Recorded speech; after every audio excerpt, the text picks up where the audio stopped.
Question आहे divide the polynomials.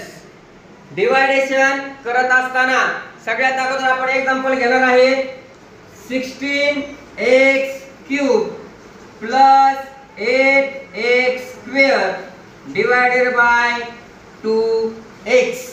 आता या 2x ने ह्या पूर्ण ब्रॅकेटला काय करायचंय, मल्टिप्लाय करायचंय. मग आपण आपलं डिवायडेशनची साइन घेणार.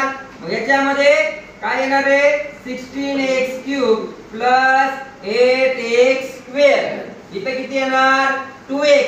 सिंपल डिवायडेशन मध्ये आपण 2x चा 16 करतो, परंतु आता इथे कोण आला रे x आलाय. आणि मग आपल्याला मल्टिप्लिकेशन मध्ये जर बेस सेम असेल तर पॉवरची काय होते ऍडिशन.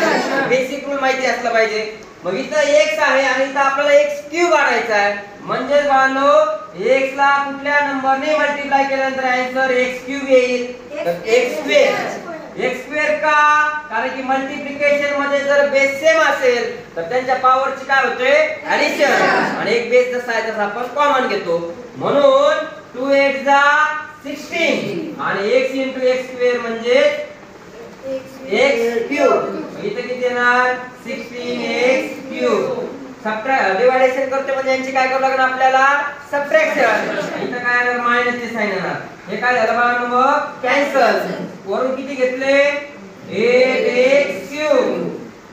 आता आपल्याकडे कोण आहे 2x. कोणाची व्हॅल्यू फाइंड करायची आपल्याला 8x³. मग 2x ला कुठल्या नंबरने मल्टिप्लाय केल्यानंतर 8x येईल 8x² येईल. 2 4 जा 8. इथं x आहे, इथं कोण आहे x². पुन्हा बाळांनो काय x * x म्हणजे काय येणार x². मल्टिप्लिकेशन मध्ये जर बेस सेम असेल तर पॉवरची काय होते ऍडिशन.